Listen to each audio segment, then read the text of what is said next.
A visão é um fator indispensável para quem quer construir o futuro. E a verdade é que uma visão que antecipa estações, ela vê antes de algo acontecer. Mas uma visão natural, ela vê depois que algo já aconteceu. E é isso que diferencia quem faz a história de quem vive a história. Segundo alguns sociólogos, o mundo é dividido em dois blocos, sendo bem simplista. Um bloco é daqueles que fazem cultura e o outro bloco é daqueles que seguem cultura. E os sociólogos dizem que 97% do mundo segue cultura e só 3% do mundo cria cultura. E é por isso que a gente vê alguns jovens hoje que eles conseguem influenciar uma geração. Eles começam a usar uma roupa estranha e daqui a pouco tem uma geração inteira usando. Você deve lembrar do corte de cabelo do Ronaldo Fenômeno naquela Copa, o corte cascão. E todo moleque de 10 anos, 12 anos, 15 anos correu até algum barbeiro e tentou fazer igual. Por quê? Porque é comum a gente ter algumas pessoas que influenciam, o que elas fazem acaba se tornando uma referência, acaba se tornando uma tendência. Você está comigo? Diga amém. Mas a verdade é que Deus chamou a igreja para ocupar fundamentalmente esse lugar. A igreja tem um papel de liderança. A Bíblia diz que nós seremos cabeça e não cauda. A própria palavra príncipe, que é muitas vezes como a gente se refere àqueles que são filhos de Deus, a Bíblia diz que Ele é o rei dos reis. Então, se Ele é o rei dos reis, os filhos dele são príncipes. Alguém está comigo? Diga amém. A palavra príncipe no original significa aquele que vai à frente, aquele que vai primeiro.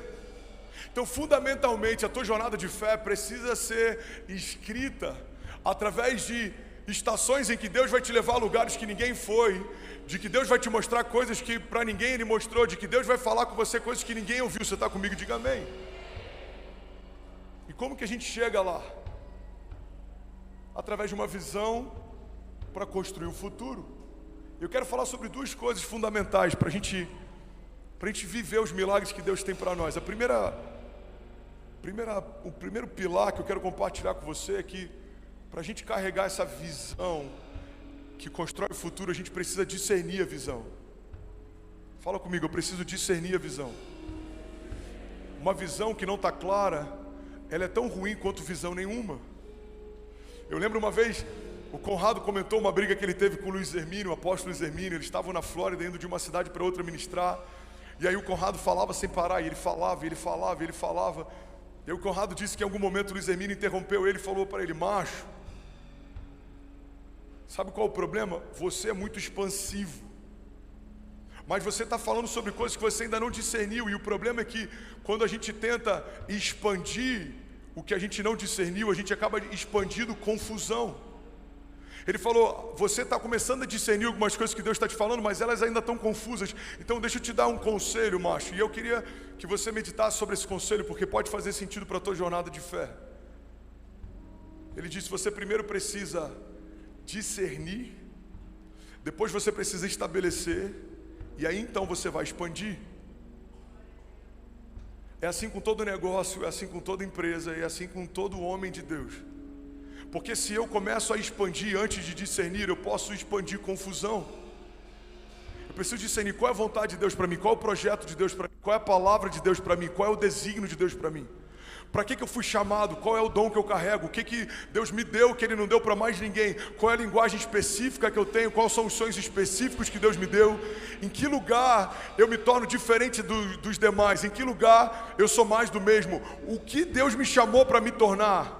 Quando a gente começa a discernir isso, você precisa estabelecer algo, porque visionários não são aqueles que enxergaram algo novo, são aqueles que não pararam só na sua visão. Você precisa ter uma visão, mas você precisa também ter ação. Então depois que você discerne, você precisa estabelecer algo. É isso que separa pessoas que tiveram uma boa ideia de pessoas que mudaram a história. Boas ideias nascem todos os dias, mas o que muda a história é quando alguém sai do campo das ideias e começa a criar novas realidades. Você está comigo? Diga amém. Todo mover, toda revolução, ela começou com uma boa ideia, mas ela teve muita energia impressa para que ela fosse estabelecida como uma realidade. Todo avivamento, toda revolução, toda construção Ela começou como uma ideia, mas alguém precisou não só discernir, mas estabelecer. E depois que você estabelece, você precisa ir para o próximo passo, que é expandir. Deus não te chamou para viver algo comum, Deus te chamou para viver algo sobrenatural. Porque a partir do momento que eu entendo que tudo que eu vivo em Deus é uma expressão de quem Deus é e do que Deus pode, eu preciso parar de sonhar coisas na minha medida, eu preciso começar a sonhar coisas na medida de Deus, porque o que é difícil qualquer um faz, o que é impossível só Deus faz. E em vários momentos, eu já falei isso, eu quero relembrar, a gente está confundindo o Deus do impossível com o Deus das coisas difíceis. Não, Deus não é o Deus das coisas difíceis. As coisas difíceis, qualquer homem com uma boa estratégia faz. Deus é o Deus do impossível. Ele faz o que ninguém faz. Ele sabe o que ninguém sabe. Ele pode o que ninguém pode. Ele tem o que ninguém tem. Então, a primeira coisa para viver uma visão sobrenatural, preciso discernir a visão. Eu preciso estabelecer a visão. E eu preciso expandir a visão. A visão, irmão, é o que dá acesso aos recursos. A visão é o que dá acesso aos milagres. A visão é o que dá acesso a novas portas. A visão é o que te dá acesso a novas alianças. Sabe, a visão, ela é tão poderosa que ela já carrega dentro de si tudo que você precisa para que ela se torne uma realidade. A visão é como um pack, é um conjunto completo. Deus nunca vai te dar uma visão para algo que Ele não te der ferramentas para chegar lá. O problema é que muitas vezes a gente subjuga a visão como se fosse algo quase que virtual. A visão não é algo virtual, por mais que ela não seja palpável, ela é real. A visão é o que fez com que homens no passado se movessem debaixo de uma palavra de Deus e construíssem a história. Hebreus 11, a galeria dos heróis da fé nada mais é do que uma galeria de homens que entenderam a visão, se moveram pela visão, confiaram na visão. Noé teve uma visão de uma arca, construiu a arca e sua família foi poupada. José teve uma visão de um sonho, permaneceu em meio a cativeiros e se tornou governador. Davi teve uma visão de um reino, foi ungido, esperou anos até que assumisse o trono. Jesus teve uma visão da redenção e da nova aliança através do seu sangue. A Bíblia diz que pela alegria que lhe fora proposta, ele suportou a vergonha e a dor. Então Jesus está no momento de dor, mas a Bíblia diz que Ele traz à memória dele a visão, e pela alegria que foi proposta, Ele suportou até o final. Irmão, olha para mim, a visão torna a jornada mais leve, a visão torna os desafios mais leves, porque quando a visão está clara, a gente olha para o desafio e olha para o final da linha de chegada, e a gente sabe que isso não é nada comparado àquilo que Deus me prometeu. Falei sobre algo semana passada e pode ser novo para alguém. Eu queria que você anotasse, se alguma chave fizer sentido para você, medita nisso. Isso pode mudar a tua história, isso pode mudar a tua casa, isso pode mudar a tua semana. Eu falei que a diferença entre o louco e o visionário é que o louco desistiu. Porque todo visionário já foi considerado louco um dia. Steve Jobs foi considerado louco. Tem uma história, não sei se ela é real, mas reza a lenda que numa das reuniões com os engenheiros e com os designers da Apple, ele olhou o protótipo que chegou do iPhone e ele falou, tá grande demais. E aí os engenheiros começaram a discutir com ele. Steve, a gente já fez vários testes, a gente já saturou todas as possibilidades, não tem como ser menor. Ele falou, tem como ser menor. Aí os engenheiros, em algum momento da conversa, eu imagino que não foi no melhor momento, falaram para ele, Steve, desculpa, você não tem nenhuma formação técnica. Todo mundo aqui tem mestrado, pós-doutorado, a gente está dizendo, não tem como ser menor. E aí reza a lenda que o Steve Jobs mandou trazer um balde com água. Ele pegou o balde com água, ele jogou o iPhone dentro do balde e começou a sair bolhas de água. Ele falou, se tem espaço para ar, dá para ser menor. E algumas semanas depois os engenheiros voltam com um sorriso amarelado dizendo, a gente conseguiu fazer ficar um pouco menor.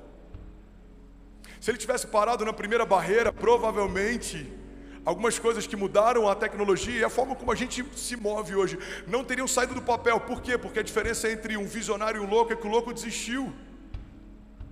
Você pega a história de vários homens que mudaram a história. O Walt Disney, o estúdio dele faliu, ele chegou a viver na sarjeta. E reza a lenda que o Mickey Mouse é inspirado no rato que ele viu durante uma sarjeta. Ele estava no meio do nada, falido, quebrado, sem esperança, e um ratinho gerou para ele uma ideia, que gerou para ele um universo, um reinado. O entretenimento nunca mais foi o mesmo depois que ele tirou uma ideia do papel. Por que eu estou falando isso? Porque talvez dentro de você, Deus possa ter depositado coisas que vão mudar algo ao teu redor. Mas essa visão primeiro precisa ser discernida, porque uma visão enquanto é bruta, é só uma visão. Uma visão quando não tem clareza, ela é só uma visão. Mas uma visão quando está clara, irmão, você vê alguém que entendeu o que Deus chamou para ser, tudo pode se levantar, mas ninguém consegue parar alguém que entendeu para que nasceu. É por isso que todo revolucionário é resiliente. Ele sabe que aquilo que ele está enfrentando não é nada comparado com o final da história. Alguém está recebendo isso? Diga amém. O Evangelho fala sobre resiliência, o Evangelho fala sobre coragem, o Evangelho fala sobre homens que receberam uma visão dos céus e se moveram debaixo dela. O Evangelho fala sobre ousadia. O Evangelho fala sobre antecipação, o Evangelho fala sobre liderança, o Evangelho fala sobre assumirmos um papel de protagonistas. O problema é que nos dias de hoje a gente vê mais empreendedores falando sobre princípios do Evangelho do que pastores falando sobre eles. E é por isso que muitas vezes a gente está tão encantado com esse empreendedorismo de palco e tantas vezes a gente está esvaziando o poder sobrenatural do Evangelho de mudar a história. Se você pegar a maior parte dos princípios que são ensinados na maior parte dos cursos, todos eles têm uma raiz que você vai encontrar na Bíblia. A Bíblia fala o tempo inteiro sobre princípios que moveram a história. Então, se você quer viver algo sobrenatural, se você quer viver o que ninguém viveu, se você quer que Deus te leve a lugares que você ainda não foi, você precisa, em primeiro lugar, declara isso comigo, diga: eu preciso discernir a visão. E aí, tudo bem? Você acabou agora de assistir um vídeo. Se você ainda não está inscrito, já se inscreve também no nosso canal, ativa esse sininho aqui embaixo de notificação e toda vez que eu fizer uma live ou estiver transmitindo uma mensagem ao vivo, você vai ser um dos primeiros a saber. Mas eu deixei mais 2 indicações aqui que eu espero que façam muito sentido para você. Então já aproveita e clica para assistir a próxima mensagem, beleza? Seja bem-vindo ao time de incendiários e eu espero de verdade que essas mensagens mudem a sua vida como elas têm mudado a minha também. Até a próxima. Valeu!